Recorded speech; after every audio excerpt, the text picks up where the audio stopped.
Hello dear students, जय हिंद, वंदे मातरम। स्वागत है आप सभी का एक बार फिर से आपके अपने चैनल फिजिक्स टॉपर्स अकेडमी में। मैं हूं गौरव सिंह और जैसा कि आप जानते हैं चैप्टर नंबर 2 गॉस की प्रमेय चल रही थी और आज जो है इसमें हमारे लास्ट 4 न्यूमेरिकल जो रह रहे हैं वो कराने हैं हमको इस वीडियो के अंदर। ठीक है, और देखिए अभी आपको कुछ दिन तक आपको जो है वीडियो इसी तरीके से पेज पर ही मिलेंगी। ठीक है, क्योंकि कुछ प्रॉब्लम है जिस वजह से मैं बोर्ड पर वीडियो नहीं बना पा रहा हूँ, तो कुछ दिन आप ऐसे ही पेज पर ही वीडियो देखेंगे। ठीक है, तो जैसे ही वो समस्या ख़त्म हो जाएगी आपको फिर से बोर्ड पर क्लासेस मिलनी स्टार्ट हो जाएंगी। तो जैसा कि हम देख पा रहे हैं स्क्रीन पर क्वेश्चन है नंबर 16।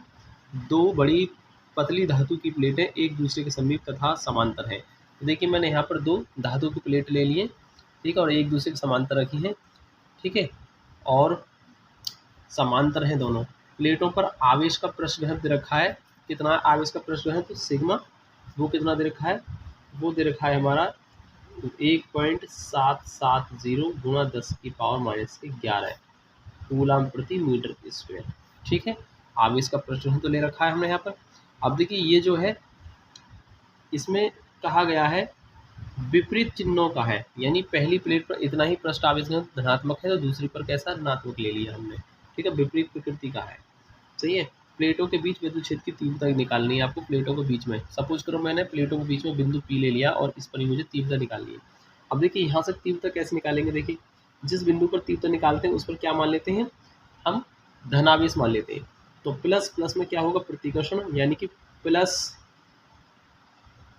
प्लस आवेश के कारण, यानी इस वाली प्लेट की वजह से जो तीव्रता होगी, सपोज करो वो E1 है और कहाँ होगी, वो इधर होगी। ठीक है, अब देखिए ये जो माइनस आवेश है, माइनस प्लस को क्या करेगा, माइनस इस वाले बिंदु पर क्या लगाएगा, इस आवेश पर क्या लगाएगा। सपोज करो यहाँ पर क्या रखा है, धनावेश रखा है। ठीक है, तो धनावेश पर लगने वाला जो बल की दिशा होती है वही तीव्रता दिशा होती है, इसलिए ये माइनस जो आवेश है इस पर क्या लगाएगा, इधर को बल लगाएगा। ठीक है, तो इसका मतलब E2 भी जो आएगी एक इसी तरफ आएगी। तो कहने का मतलब क्या है, हमारे P बिंदु पर दोनों ही प्लेटों की आवेशों के कारण तीव्रताएं एक ही दिशा में आ रही हैं, तो इसीलिए हमारी जो परिणामी तीव्रता आएगी निकल के, ठीक है, क्या आएगी, परिणामी तीव्रता वो क्या आएगी, दोनों को जोड़ कर निकलेगी, E1 प्लस E2, क्योंकि दोनों एक ही दिशा में है।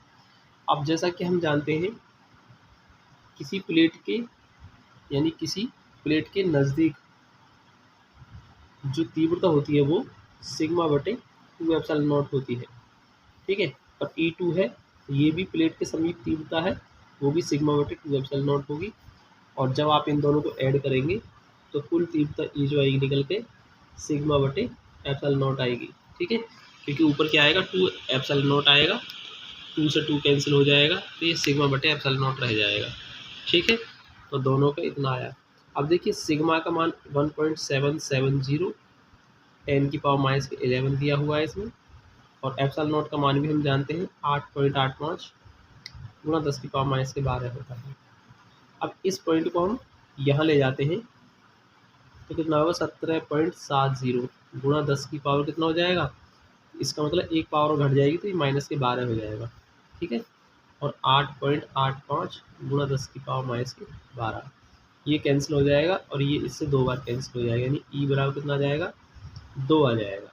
सही है, तो E बराबर कितना आ जाएगा, 2 न्यूटन प्रति कूलम। तो 2 आएगा, हालांकि इसकी बुक में जो आंसर है इसमें 20 दे रखा है, तो 20 नहीं आएगा, इसका आंसर 2 ही आएगा, 2 न्यूटन पर कूलम। यही क्या होगा, इस क्वेश्चन का आंसर हो जाएगा। ठीक है, तो क्वेश्चन नंबर 16 आपके सामने है, हो चुका है। अब बात कर लेते हैं क्वेश्चन नंबर 17 की। ठीक है, 17 क्या है, देखिए स्क्रीन पर आपके सामने है क्वेश्चन। क्वेश्चन नंबर 17 में क्या दिया है आपको, धातु के एक खोखले गोले का व्यास, धातु का एक गोला है, ठीक है, इसका व्यास दे रखा है आपको, क्या दे रखा है, व्यास। हम यहाँ लिख देते हैं व्यास कितना दे रखा है, व्यास दे रखा है इसमें 60 सेंटीमीटर। तो इसका मतलब त्रिज्या निकल जाएगी आधा करके, इसकी त्रिज्या क्या आ गई यार, वो आ गई 30 सेंटीमीटर। ठीक है, कैपिटल आर मान लेते हैं इसकी त्रिज्या को, क्या मान लेते हैं, कैपिटल आर। और वो कितनी दे रखी है इसमें, 30 सेंटीमीटर दे रखी है। 500 माइक्रो कूलम का आवेश है, तो आवेश कितना है, क्यू, वो है हमारा 500 माइक्रो कूलम, या लिख सकते हैं इसको 500 माइक्रो मतलब 10 की पावर माइनस के 6 कूलम। सही है, इसको हम ऐसे लिख सकते हैं। और देखिए इसमें क्या लिखा है, वैद्युत क्षेत्र ज्ञात करना है गोले के केंद्र से 1 मीटर की दूरी पर। यानी पहला है गोले के केंद्र से, गोले के केंद्र से 1 मीटर की दूरी पर, दूरी पर क्या निकालना है, इसमें कहा है वैद्युत क्षेत्र निकालना है, वैद्युत क्षेत्र निकालना है। ठीक है, तो कैसे निकालेंगे हम, देखिए कैसे निकालेंगे इसको समझेंगे हम थोड़ा ध्यान से। देखिए एक, इसकी त्रिज्या कितनी है, वो 30 सेंटीमीटर है, और हमसे कहा 1 मीटर की दूरी पर, यानी कि 1 मीटर, 1 मीटर इसका मतलब 1 मीटर मतलब 100 सेंटीमीटर, तो ये 30 सेंटीमीटर है यहाँ तक, तो 1 और 100 सेंटीमीटर कहाँ आएगा, बाहर आ जाएगा। ठीक है, तो इसका मतलब 100 सेंटीमीटर में 1 मीटर आ गया। ठीक है, तो इसका मतलब पी बिंदु जो है इस बार कहाँ है आपका, गोले के बाहर चला गया। 1 मीटर की डिस्टेंस जब लोगे तो बिंदु कहाँ रहेगा, गोलीय कोष के बाहर आएगा। ठीक है, तो गोलीय कोष के बाहर आ जाता है। ठीक है, और ये क्या होगी, हमारी स्मॉल आर दूरी होती है, यही क्या होती है हमारी पी बिंदु तक की दूरी, केंद्र से क्या होती है स्मॉल आर। तो कहने का मतलब क्या हुआ, गोले के बाहर, तो गोले के बाहर, बाहर निकालनी है हमें, इसका मतलब है ना, गोले के बाहर हो गया। ठीक है, अब देखिए इसके लिए फॉर्मूला हमारा होता है, वैद्युत क्षेत्र की तीव्रता निकालनी है 1/4πε0 क्या आता है, Q/स्मॉल r², यानी 9 गुणा 10 की पावर 9, और Q कितना हमारा आवेश 500 माइक्रो कूलम है, 500 गुणा 10 की पावर माइनस के 6, और R कितना हमारा 1 मीटर है, तो इसको हमने 1 मीटर कर दिया है। 9 पंजे 45, यानी 4500 हो जाएगा, और 10 की पावर 9 में से 6 गया, 3 रह गया। सही है, यानी 1 2 3, इसको हम 4.5 गुणा 10 की पावर कितना हो जाएगा 3, और 1 2 3 स्थान हम पॉइंट को खिसका रहे हैं, इसलिए कितना हो जाएगा पावर, यहाँ पर ये आ जाएगा हमारा, इसको हम कर देंगे तो 3 पावर और प्लस हो जाएंगी, क्योंकि 3 1 2 3 स्थान खिसकाएंगे, 3 पावर प्लस हो जाएगी, यानी 4.5 गुणा 10 की पावर 6, इसका क्या आएगा आंसर आ जाएगा। तो ये आया हमारा नंबर फर्स्ट पार्ट का आंसर। सेकंड पार्ट का आंसर निकालते हैं। देखिए हम सेकंड में कह रहा है आपसे गोले के पृष्ठ पर, अब आपको निकालना है गोले के पृष्ठ पर, गोले के पृष्ठ पर। ठीक है, तो पृष्ठ पर निकालेंगे हम वैद्युत क्षेत्र, तो ई बराबर पृष्ठ पर क्या होता है, देखिए जब हम इस गोले को, देखिए यहाँ से देखिए दोबारा से मैं डायग्राम बना रहा हूँ, ये कैपिटल आर बराबर कितना 30 सेंटीमीटर है। ठीक है, ये कैपिटल आर है। अब ये जो बिंदु था आपका पी, यहाँ से कहाँ आ गया, केंद्र पर आ गया, तो जैसे ही केंद्र पर आ गए, इसका मतलब स्मॉल आर दूरी होती है, बिंदु पी कहाँ गए हैं, और बिंदु पी तक की दूरी हम क्या लेते हैं स्मॉल आर, तो स्मॉल आर किसके बराबर आ गई, कैपिटल आर के बराबर आ गई, 30 सेंटीमीटर की दूरी पर पूछा है। केंद्र पूछने का मतलब क्या है, केंद्र, भाई केंद्र से दूरी लेंगे हम पी बिंदु की, तो इसका मतलब ये त्रिज्या के बराबर हो गया ना। तो जैसे ही पी बिंदु आपने सतह पर लिया, ठीक है, जैसे ही पी बिंदु आपने पृष्ठ पर ले लिया सतह पर, तो इसका मतलब ये कहाँ आ गया बिंदु पी, सतह पर आने का मतलब है 30 सेंटीमीटर की दूरी पर ही आ गया। ठीक है, तो यहाँ क्या होता है स्मॉल आर बराबर, यहाँ स्मॉल आर बराबर कैपिटल आर होती है, डेरिवेशन में भी हमने आपको समझाया था। तो ये आ जाएगा 9 गुणा 10 की पावर 9, मैं फॉर्मूला लगा रहा हूँ। ठीक है, ये 1/4πε0 की ही वैल्यू है, और क्या आएगा क्यू बटे कैपिटल आर स्क्वायर आ जाएगा इस बार। ठीक है, कैपिटल आर क्यों आएगा, क्योंकि स्मॉल आर कैपिटल आर के बराबर है, इसलिए मैंने स्मॉल आर की जगह कैपिटल आर कर दिया है इसी फॉर्मूले में। तो ये 9 गुणा 10 की पावर 9, और क्यू है हमारा फिर से वही 500 माइक्रो कूलम है, और 30 सेंटीमीटर, 30 सेंटीमीटर मतलब 30 गुणा 10 की पावर माइनस के 2 मीटर, और इसका हो जाएगा स्क्वायर। सही है, तो 9 पंजे 4500, तो ये आएगा आपका यहाँ से, और 10 की पावर 9 में 6 गया 3, और इधर देखेंगे 30 का स्क्वायर 900 आ गया, कितना आ गया ये 900 आ जाएगा, और 10 की पावर माइनस के 4 आ जाएगा। तो ये 2 जीरो से 2 जीरो आपका खत्म हो जाएगा, 9 पंजे 45, 5 बार चला गया, यानी ये आएगा 5 गुणा 10 की पावर 4 ऊपर जा करके प्लस के हो गए 4 3 7, यानी 5 गुणा 10 की पावर 7 न्यूटन प्रति कूलम आ जाएगा इसका आंसर। ठीक है, तो इस तरीके से हमारा ये भी क्या न्यूटन प्रति कूलम रहेगा। ठीक, तो इस तरीके से हमारा दूसरा आंसर आ चुका है इसका सेकंड पार्ट का। ठीक है, अब देखिए यहाँ पर अब बचा हमारा थर्ड वाला। गोले के केंद्र से 10 सेंटीमीटर की दूरी पर पूछा है आपसे। देखिए थर्ड पार्ट में जो पूछा है गोले के केंद्र से 10 सेंटीमीटर की दूरी पर, तो देखिए केंद्र है जैसे कि केंद्र से 10 सेंटीमीटर दूरी, ये टोटल दूरी कितनी है हमारी 30 सेंटीमीटर है। तो इसका मतलब 10 सेंटीमीटर कहाँ होगी, यहाँ होगी, यानी पी बिंदु कहाँ चला गया, इस बार गोले के अंदर चला गया। ठीक है, तो यहाँ देखते हैं हम क्या लिखा है, गोले के केंद्र से 10 सेंटीमीटर दूरी पर अर्थात गोले के भीतर आपका विद्युत क्षेत्र पूछा है। और हम जानते हैं गॉस की जो एप्लीकेशन है उसमें क्या बताया गया था कि गोले के भीतर सदैव विद्युत क्षेत्र होता है वो क्या रहता है, जीरो रहता है।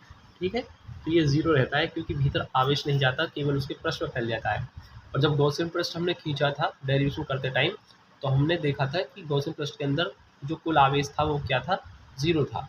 ठीक है, इस वजह से यहाँ पर इस क्वेश्चन में Q बराबर जीरो रखेंगे तो पूरा आंसर क्या आ जाएगा, E बराबर जीरो निकल के आएगा और थर्ड जो आएगा आपका जीरो आ जाएगा। ठीक है, इस तरीके से जीरो आ जाएगा। ओके, तो ये हुआ हमारा क्वेश्चन नंबर 17। अब इसके बाद हम देखते हैं क्वेश्चन नंबर 18 को। क्वेश्चन नंबर 18 आपकी स्क्रीन पर है।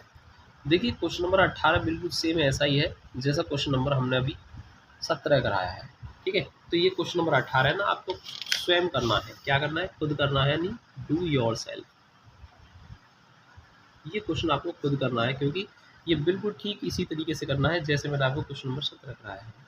अब बात करते हैं क्वेश्चन नंबर 19 की। ठीक है, क्या है क्वेश्चन है आपकी स्क्रीन पर आपके सामने, और क्वेश्चन दिया है जब वायु में वैद्युत क्षेत्र की तीव्रता, यानी वैद्युत क्षेत्र की तीव्रता दे रखी है, देखिए क्या दे रखी है, ई वो है 3 गुणा 10 की पावर 6 वोल्ट प्रति मीटर। ठीक है, होती है, तो वायु का रोधन टूट जाता है। बताइए कि 5 मीटर व्यास वाले धातु के गोले पर, 5 मीटर व्यास, व्यास क्या दे रखा है इसमें, व्यास दिया है गोले का व्यास 5 मीटर, तो इसका मतलब त्रिज्या यहाँ से निकल सकती है, हमारी त्रिज्या क्या आ जाएगी, आधी आ जाएगी, 2.5 मीटर, 2.5 मीटर आ गई निकल के। ठीक है, त्रिज्या निकल गई और आपसे कहा कितना आवेश संचित हो सकता है, यानी आवेश Q का मान आपको बताना है। ठीक है, तो कुछ भी नहीं है इस क्वेश्चन में, बिल्कुल सिंपल क्वेश्चन है। वैसे हम क्या जानते हैं, विद्युत क्षेत्र की तीव्रता का फॉर्मूला जो होगा क्या होगा, ठीक है, E बराबर हो जाएगा 1/4 पाई और क्या आएगा Q/r²। ठीक है, तीव्रता का फॉर्मूला आया। अब देखिए तीव्रता हमको यहाँ पर दे रखी है, क्या दे रखी है, 3 गुणा 10 की पावर 6, यहाँ लिख देंगे 3 गुणा 10 की पावर 6 बराबर, ये जो वैल्यू होती है वो 9 गुणा 10 की पावर 9 होती है। Q हमको ज्ञात करना है और R हमको क्या दे रखी है 0.25, और इसका हो रखा है स्क्वायर हो जाएगा क्योंकि तीव्रता है तो फॉर्मूले में स्क्वायर आता है। अब देखिए इसको हम कैसे सॉल्व करेंगे, 3 गुणा 10 की पावर 6, ठीक है, और ये जो 0.25 है यानी कि 25 625 हो जाएगा ये, और 4 के बाद पॉइंट आ जाएगा, यानी कि यहाँ पॉइंट आएगा 0.0625 आ जाएगा अगर आप मल्टीप्लाई करेंगे। सही है, और ये जो आपका 9 गुणा 10 की पावर 9 है, ये कहाँ जाएगा, इसके नीचे आ जाएगा, यानी कहाँ जाएगा, यहाँ आ जाएगा, ये 9 गुणा 10 की पावर 9, इधर जो बचेगा आपका क्या बचेगा, Q बच जाएगा केवल। सही है, तो आई थिंक आपको समझ में आया होगा। अब हम इसको केवल सॉल्व कर देते हैं। अब देखिए इसको जब सॉल्व करेंगे मैं इसका आंसर लिख देता हूँ डायरेक्ट, 2.08 इंटू 10 की पावर -3 कूलाम आ जाएगा। आप इसको खुद सॉल्व कर लेना, Q की वैल्यू निकल के आ जाएगी। ठीक है, ये आप खुद सॉल्व कर सकते हैं, ऐसे कुछ भी नहीं है इसमें कैलकुलेशन जो आप ना सॉल्व कर पाए, बहुत ही सिंपल क्वेश्चन हो जाएगा ये।